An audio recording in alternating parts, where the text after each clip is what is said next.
Unlock the power of your mind. This is Provocative Enlightenment with Eldon Taylor.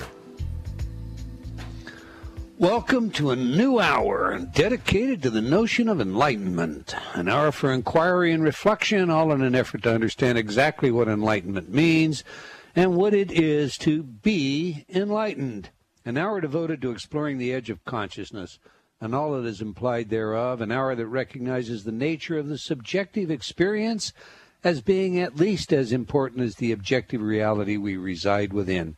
Indeed, an hour for the open-minded, willing to examine their deepest beliefs, an hour designed to help us go further inward and perhaps challenge some of those old ideas about the world we live in and the people we have become.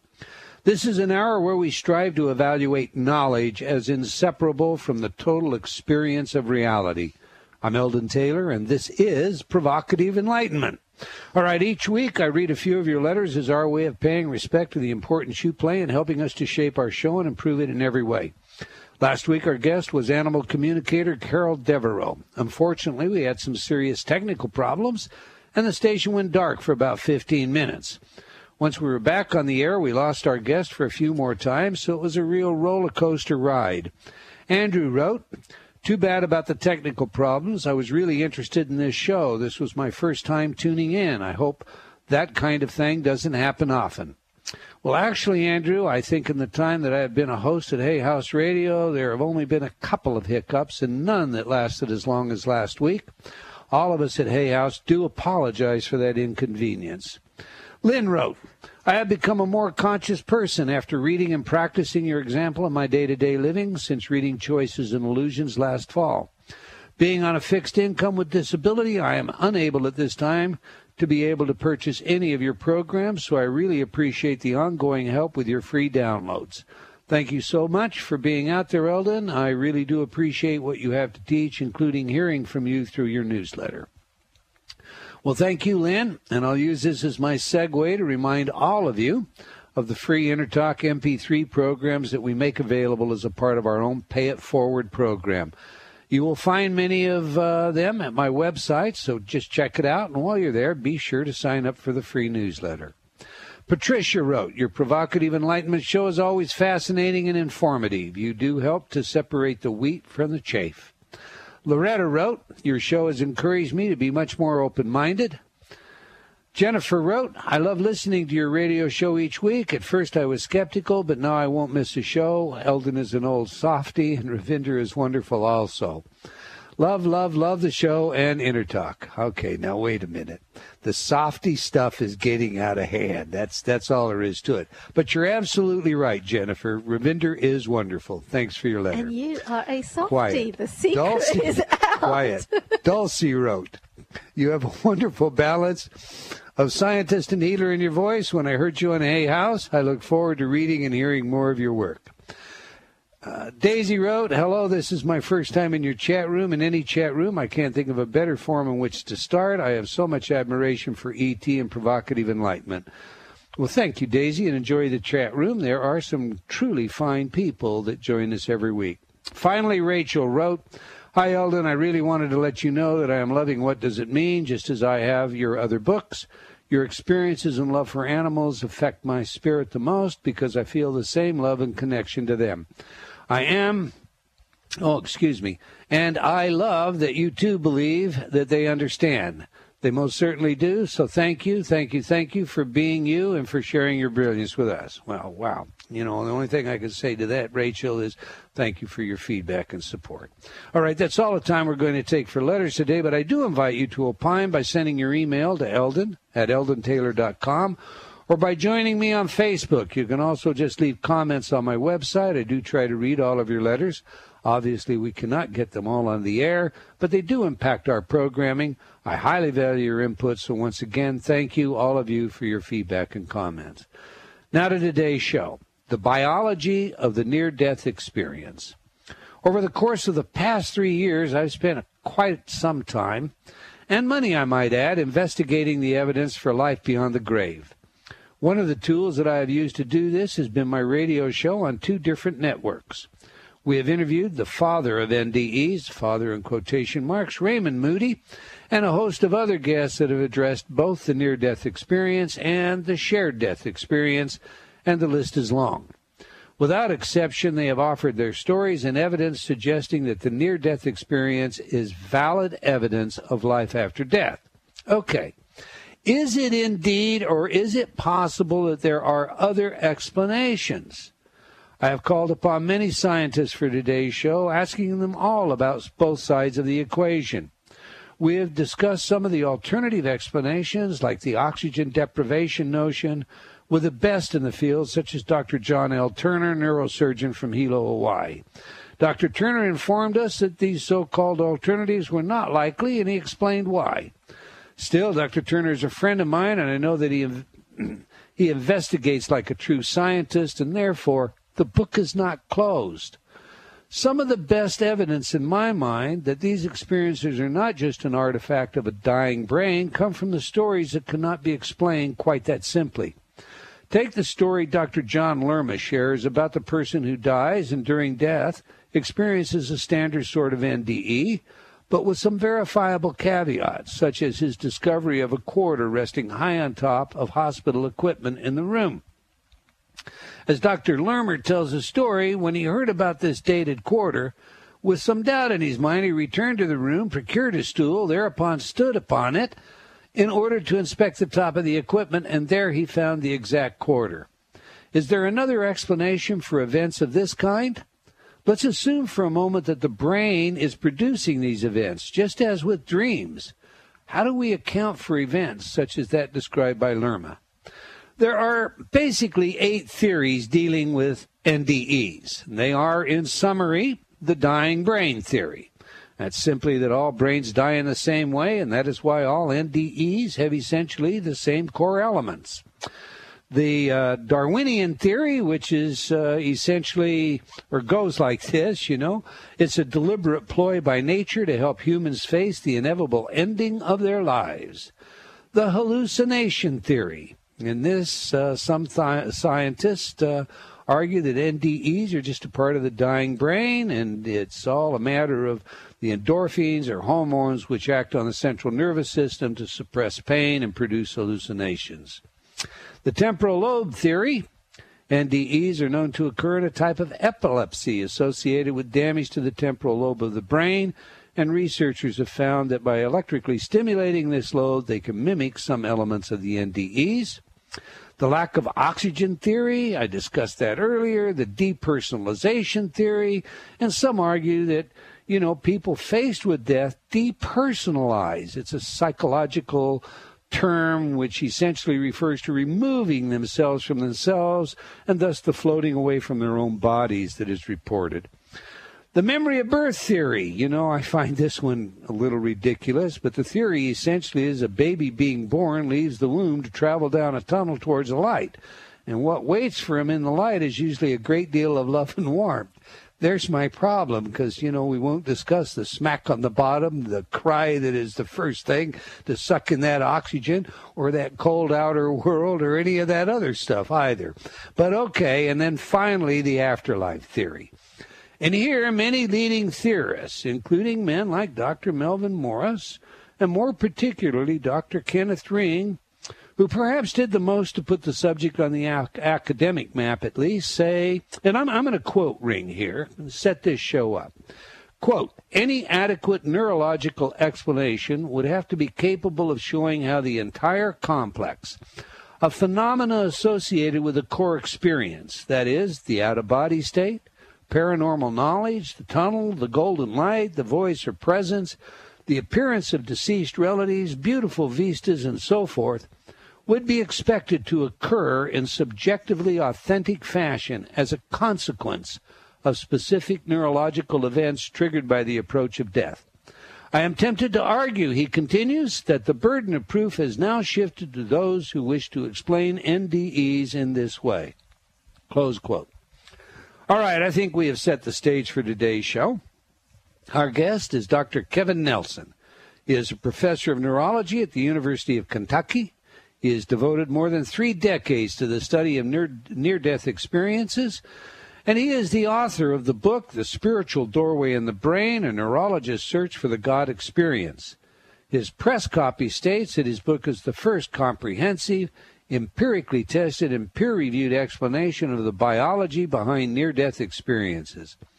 Using brain scans, he has mapped the borderlands of consciousness, concluding that spirituality is a part of our biology.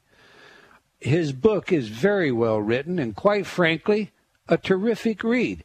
Irrespective of the bias you may have going in, I think you will find this one well worth your time. Okay, let's welcome our guest to Provocative Enlightenment. Welcome, Dr. Kevin Nelson. Well, thank you, Eldon, and I want to thank you for the kind words you had to say about the book. Well, it is indeed. I mean those sincerely. Anyone that listens to me knows that I don't pass out platitudes. So it is a great book. It is a great read, and I mean that. But let's do this. We have limited time, and this is one of our favorite subjects around here.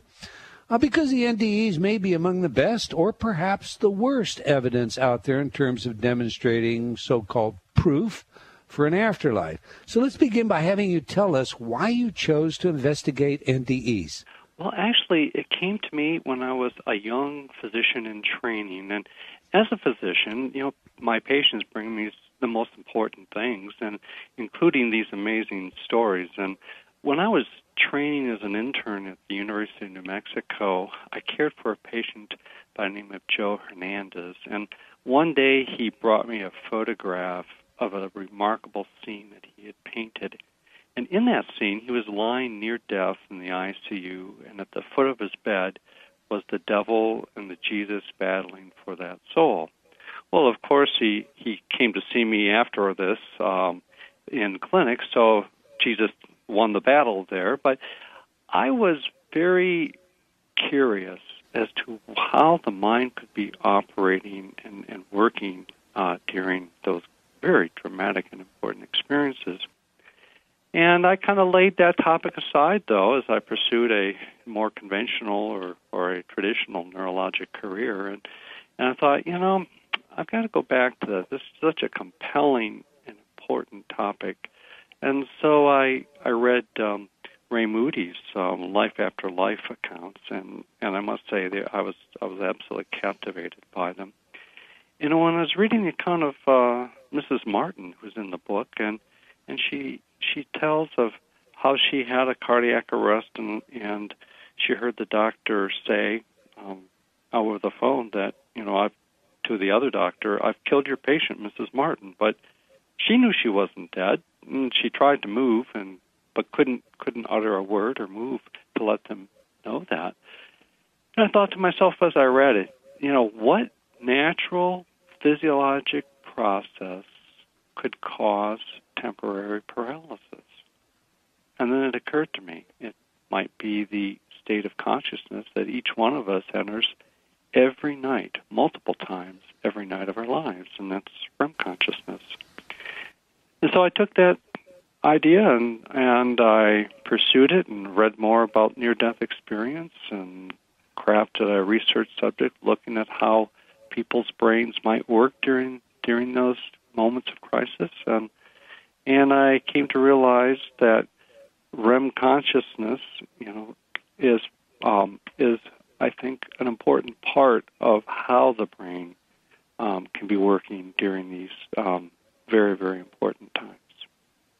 Okay, now your research is largely observation, and you've put that together with a lot of data and charts and tables. Mm-hmm. And so maybe, to introduce our audience, because our lines are already lighting up with phone calls, to the direction of your conclusion, how about sharing with us the story of Jan? Because no doubt at some point in our conversation, there are going to be questions that the story of Jan is a good introduction to your theory and research findings as well. So how about sharing that with us? Oh, I must say, you've picked a wonderful story. This is one of the most powerful stories that I've ever heard of in my entire career in medicine. Jan was shot and had severe internal bleeding. And she was rushed to the local hospital in shock. That means extremely low blood pressure. She's given medications to help sustain her blood pressure, and then she was airlifted to a local trauma unit. And they were giving her pain medications and sedatives, but her blood pressure was so low she could barely provide her brain or any other organ with enough blood flow to sustain life. And she was really on the cusp of consciousness. And when they took her to surgery, she was opened literally from stem to stern, all through her abdomen where the bullet had entered and up into the chest cavity. But unfortunately, they didn't realize at the time that although she couldn't move, she was fully awake during the surgery. And she had awareness during surgery, and she was not able to move, in part because of the paralytic drugs that she'd received, but also because while in shock, people are very feeble and weak. And the doctor exposed her heart, wanted to make sure that there was no blood clot strangling the heart, and then the physician massaged her heart. And when the physician massaged her heart, she felt enveloped with a great light. Her mother came to greet her and told her that it was not her time, and then she mercifully lost consciousness right after that. Now, she was feeling pain, correct, Dr. Nelson? Actually, she felt some pain. Yes, that's true, Eldon, particularly when they were looking and probing for bleeding. Right. So I'm sorry, I didn't mean to interrupt, but I want our audience to understand that when you say she's aware, we're not talking about an out-of-body, out-there kind of awareness. She is aware, like you or I are aware right this moment, but because of the paralytic nature of the drugs, etc., she's unable to move, unable to tell the physicians. She is feeling what's going on, and then when the heart is massaged, that's what stimulates what many would say is a near-death kind of experience, although she is not in a technical death situation. Have I got that correct? Oh, you're very close there. She is, very close to death, actually, medically, with her shock. In fact, if they were to give her any more anesthetic, it may very well have caused her to go into irreversible shock. But I think you've hit upon really what I thought was a very telling moment in her experience, and that is massaging the heart. We know, if I can step back and talk about animals for a moment. Please. That's the next question I have for you. Oh, good. If we stimulate the nerve in animals that leads from the heart, we can immediately trigger REM consciousness. This is the vagus nerve you're talking about? The vagus nerve. We can trigger all the important physiologic facets of REM consciousness while the animal is awake. Now, we also know that can happen in humans. We sometimes stimulate this nerve so that we can treat epilepsy. And we know if we do that in the course of treating epilepsy that people will have more REM blending with waking consciousness. Another way we know that in humans is that if the body attacks the vagus nerve and other nerves that are important in regulating the heart and breathing, we know that these people can experience florid intrusions of REM consciousness into waking consciousness. So there's a lot of good reasons to believe that the heart is very important in triggering REM consciousness. And I go into in the book I go into how the heart can do this and some of the connections within the brain that allow that. But I think it's really a very well-established fact that the heart nerves can really draw us into REM consciousness. Well, and as you point out in the book, the connection between the brain stem and the heart for all of our functions. I mean, that is a critical element where I suppose there's probably no greater area of communication, particularly if we think of an area of communication that goes on without conscious awareness. But that said, now, you're talking about REM. And we haven't even really introduced REM, rapid eye movement, dream, sleep. But before we do that, so there's, and I guess I just have to kind of ask this question. I had a philosophy prof in going way back now. I'm not going to say how many years ago in undergrad that said, St. Paul fell on his road, fell off his donkey, I guess it was, on the road to Damascus, hit his head on a rock, had a paranoid delusion, and subsequently awoke a Christian evangelist. Your theory seems to me that it would fit with that definition of perhaps what happened to Paul and his religious experience, right or wrong? Well, as a scientist, I always hate to look back and speculate what could have happened to historical figures, because interpreting their experience, in the context that we understand experience today is very different. In fact, you have to simply reading their writings will tell you that. But I do think that the REM intrusion and triggering REM consciousness during crisis explains a great deal about how the brain is working. For example, REM consciousness really is the consciousness of light. We, in fact, name rapid eye movement stage of sleep, that state of consciousness, after the activation of light. So it comes as no surprise that if we're triggering REM consciousness, we should, in fact, be experiencing light. Okay, that was a nice duck, but I'll let you off the hook on that one. Listen, we're coming up on a hard break, and we basically got about 1 minute. So please, in 30 seconds of that, you talk about 3 states of consciousness. They're pretty clear and succinct.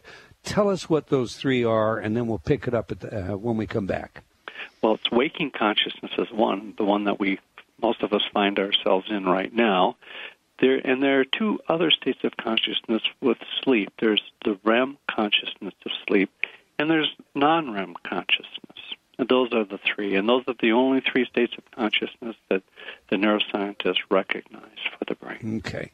And we'll deal with those 3, and they become important to understanding the biology of a religious experience. Is it possible that these aren't really religious experiences, or is it question-begging because the brain seems to be wired for religious experience? You're listening to Provocative Enlightenment. My guest is Dr. Kevin Nelson. We're discussing his book, The Spiritual Doorway in the Brain. We'll be right back after these words from some of our friends. Be sure to stay tuned. Confusion, deception, manipulation, feeling a bit controlled, lost. Learn how you can take back control of your life through proven techniques in Eldon Taylor's revised edition of Choices and Illusions. This New York Times bestseller is a guidebook to your journey to self-actualization, filled with practical, real-life solutions backed by scientific studies and guaranteed to awaken your inner genie. Get your copy today from all bookstores.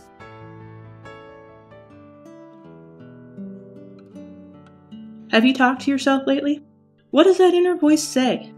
Are you constantly hearing negative feedback? Ready for a change? Inner Talk, Eldon Taylor's patented subliminal technology, can do just that. Change your inner self-talk. Turn off the negative by replacing it with positive affirmations. Inner Talk has been researched at universities such as Stanford and by governments around the world, and has been proven effective at priming your self-talk.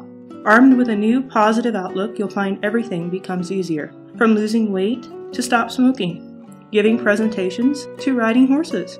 Learn new things to being a powerful salesperson. Choose your title for change today. Visit www.innertalk.com. That's INNERTALK.com. Innertalk.com.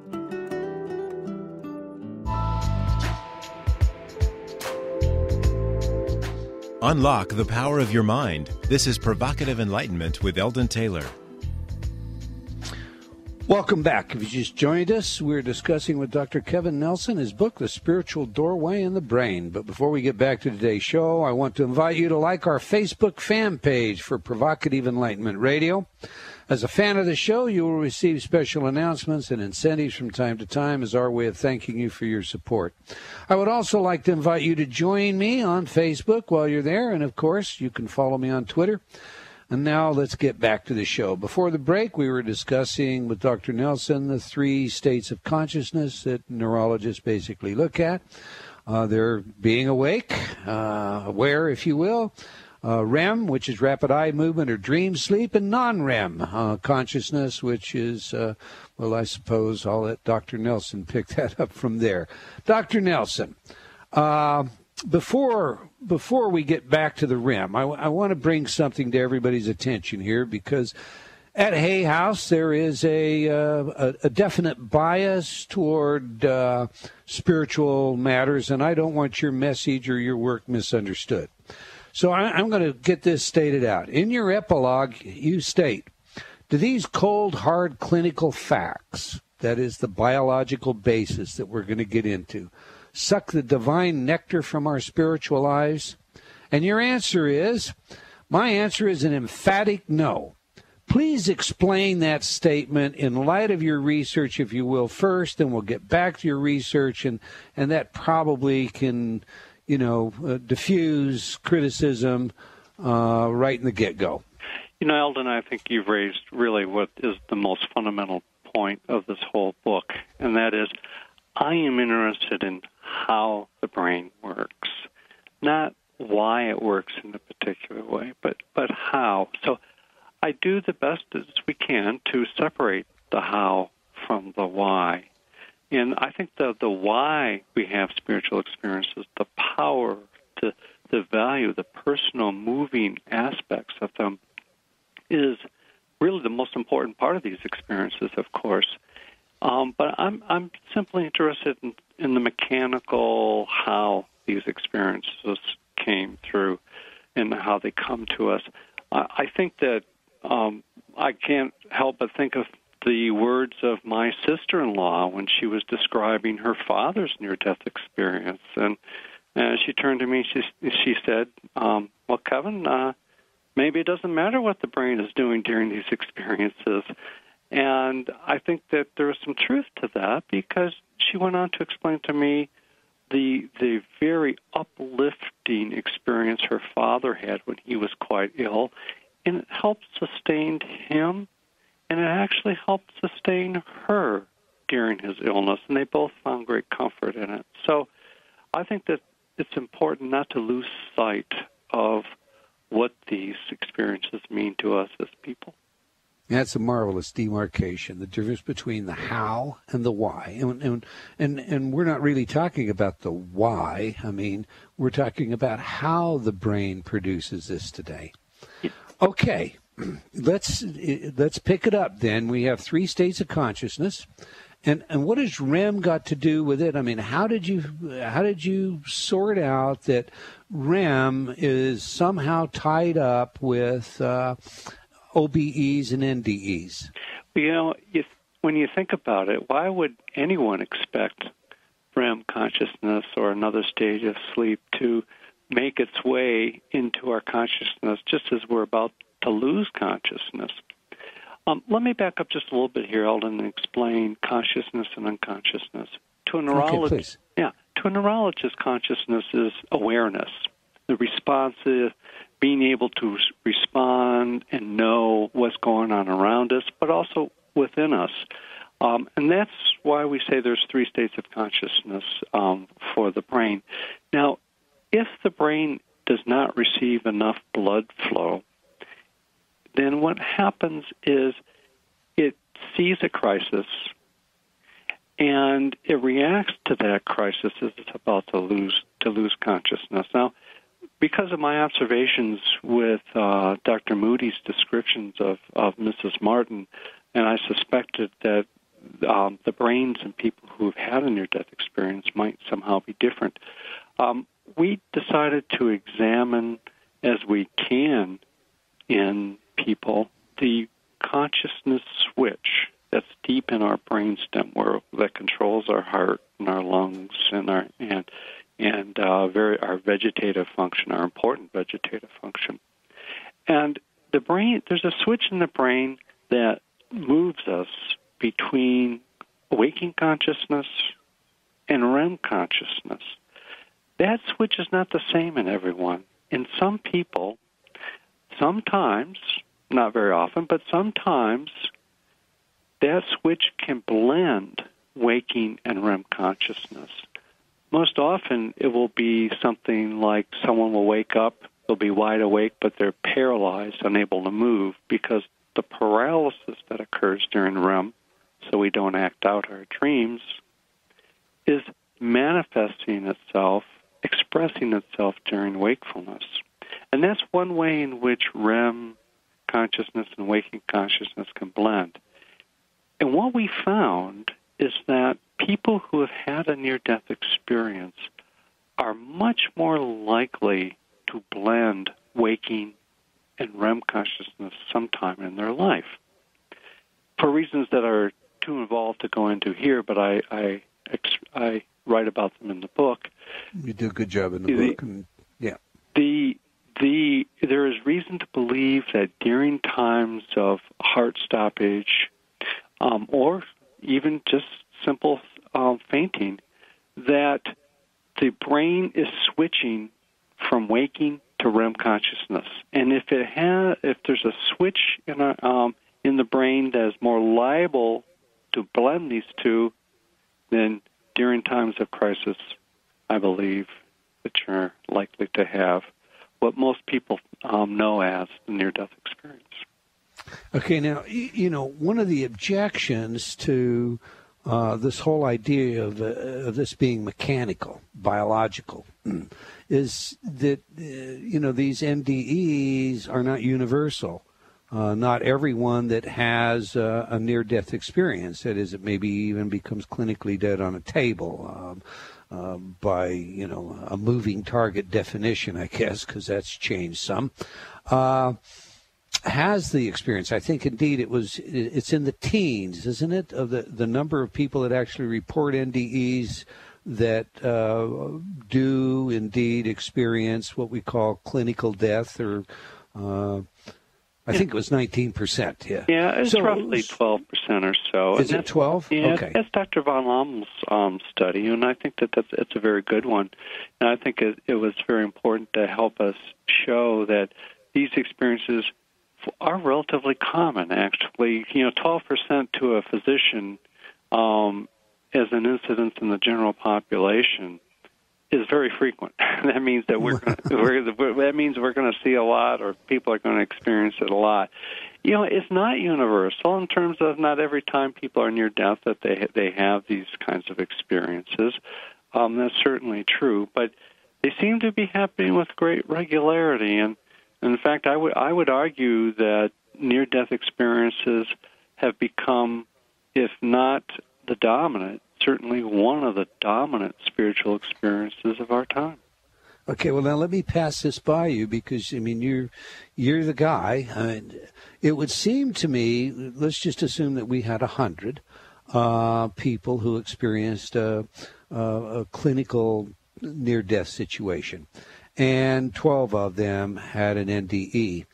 Wouldn't maybe an explanation for the majority of the others be the fact that anesthesiologists today do administer specific drugs designed to specifically inhibit memory? Well, there's if you look at those 12, you will find that oftentimes they do not have medications administered. They may, in fact, have the experience, what we call in the field, that is outside the hospital where there's no medical attendance. We certainly see a lot of near-death experiences along those lines. When they do happen in the hospital, we find that their experience really doesn't correlate with the amount of oxygen that their brain was receiving at the time of the experience. And in fact, if anything, the oxygen might be a little greater, suggesting that perhaps that helps remember the experience. Age doesn't seem to be a factor. Children as well as old adults will have them. Gender doesn't make a difference, and they really cut across many cultures. So heretofore haven't been readily identifiable factors to help give us some clue as to what the brain is doing during these experiences. Okay, before we leave the cultures end of it, I found that aspect of your book very interesting. There does seem to be some cultural differences. There are, standard kinds of things, but explain, unpack that. Cultural differences. What kind of cultural differences did you find? Well, I relied on the literature for this, because we really confined our subject population to North America because we wanted people to have essentially the same cultural experience, and so we did that intentionally. But I think of near-death experiences a little bit like hunger. Human species throughout the world experience hunger, and they express hunger differently. They satisfy hunger differently, and yet it's the same core biologic force and drive. And even if we could understand, how cultures satisfy this biologic need of food, it wouldn't tell us how the stomach is working, the biochemistry, the intestines, or the liver. So looking at shared experiences can only tell us so much about the biology behind them. Okay, well, I'm going to come back to shared experiences because Moody is using that differently now, kind of like he coined NDE than I think you mean in this context. But here's where I was going. You did look at the literature, you did review some of the literature, and you did point out cultural differences in your book. Last night, for example, on Coast to Coast, George Neary interviewed Kevin Malarkey. Interesting name, but his son, Alex, experienced what they described as an internal decapitation, and as a result of an automobile wreck. And he went on to go to heaven, meet the angels, and explain and describe that entire process. Now, this is a young person, obviously, from a Christian background. But you found that, or the literature you covered shows that the expectation from a different culture leads to a different kind of, I'll throw this in scare quotes, to use your terms, satisfaction of appetite. Is that correct? Yeah, I think that we do rely on our life experiences, and I think our life experiences and culture do color the experience, the near-death experience. I think it shouldn't be surprising for one reason, and that is this. If you are in danger, evolutionarily, from before, over evolution and time, the memory circuits should be activated. The memory pathways should be activated because if you're facing danger, you want to do two things. One, you want to remember what may have helped you get out of danger in the past. It may help you again. And two, if you should survive, you will want to know what helped you survive. So there's a very strong motivation for the brain to access memory during times of danger, and life experiences, like life passing before your eyes as one is falling, and culture, I think, tap into that. And I think probably one way of graphically illustrating that is actually Dr. Moody. He wrote a book about people citing Elvis Presley during their near-death experiences. Right. I don't think that citing Elvis will cross many cultural barriers. Certainly, I don't expect it to be happening in those cultures where Elvis was never heard. Right. Okay. Let me ask this then. Let's just keep dealing with objections. is it possible that there is a marriage between the physical and the metaphysical? I mean, you find a biological operation in the brain that may underlie these experiences, but at the same time, there really is an out-of-body. I mean, you heard the setup piece. Dr. John Lerma finds a coin on top of medical equipment that you could not see from the ground, but was seen from someone in a supine position being rolled away in a gurney. Is that possible? Well, it is not possible neurologically, and I must, Eldon, point out that the verification of these things after the fact is a very difficult thing to do. And I think that it makes it difficult for a neurologist like myself speak to them, because there's so many ways in which the memory can be colored for that experience, and in very subtle and powerful ways.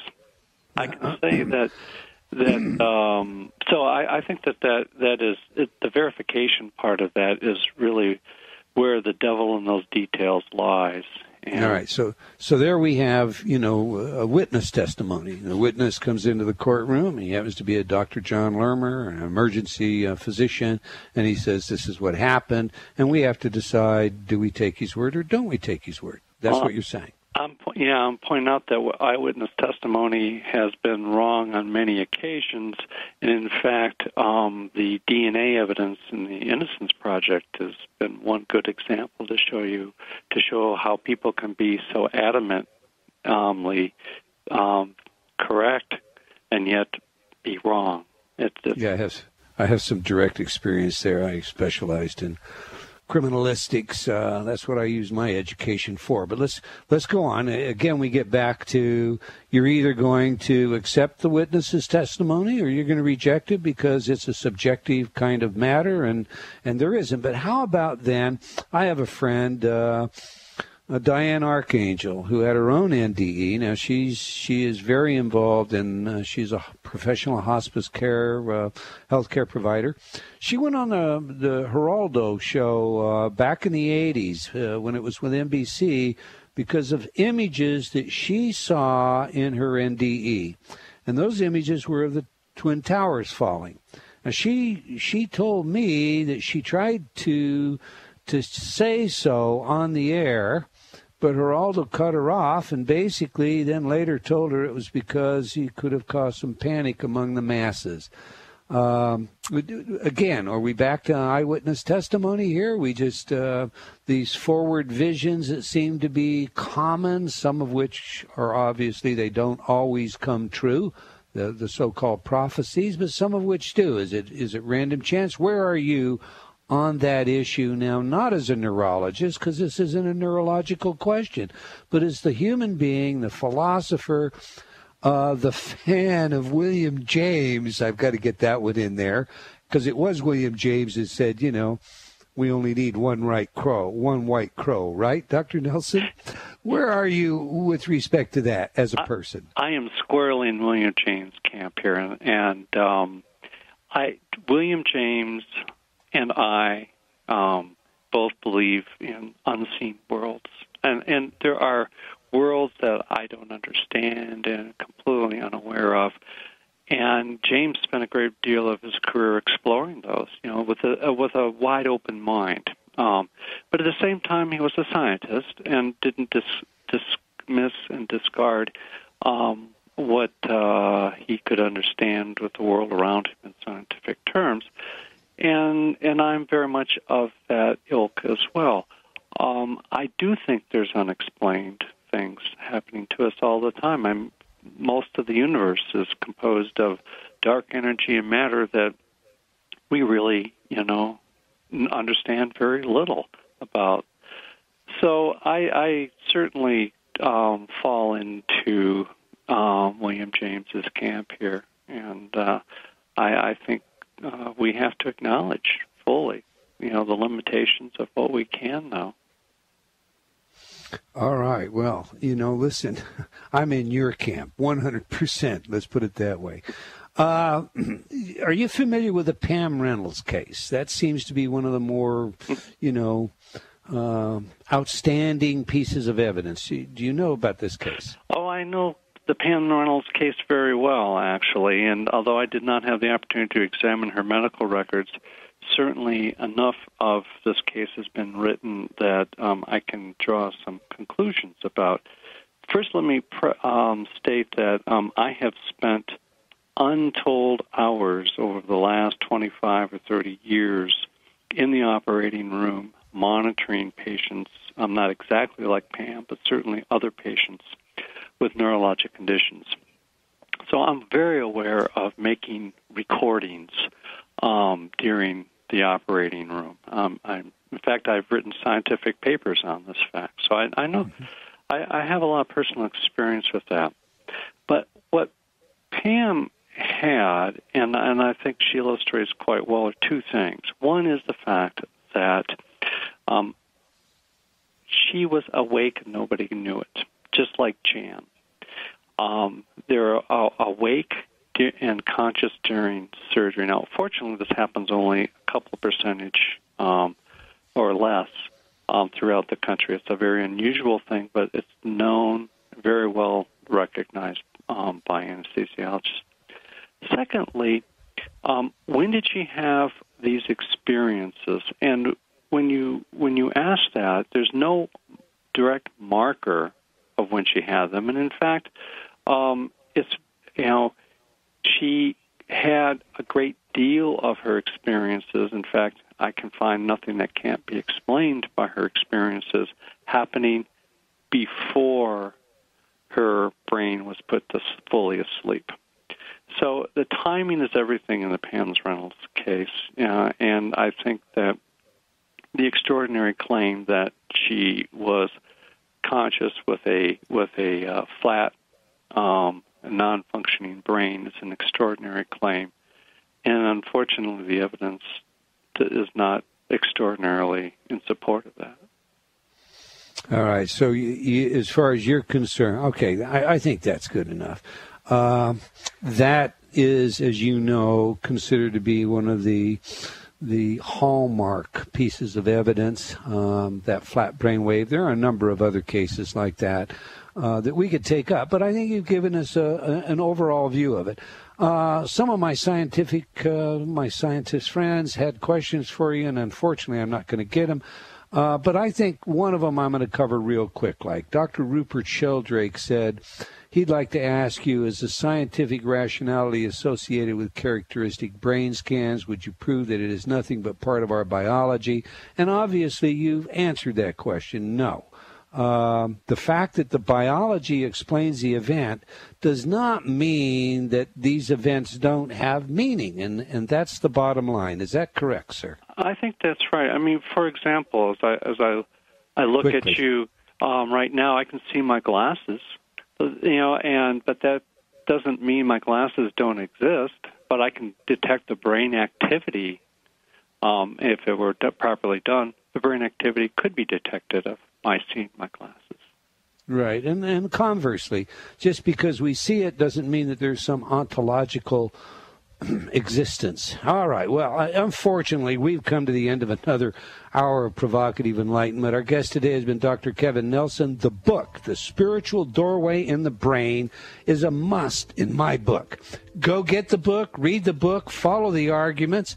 If you do have an open mind, if you are a genuine skeptic, you truly want to know, this is a great read. All right, till next time, wherever you are in the world, remember, believing in yourself always matters.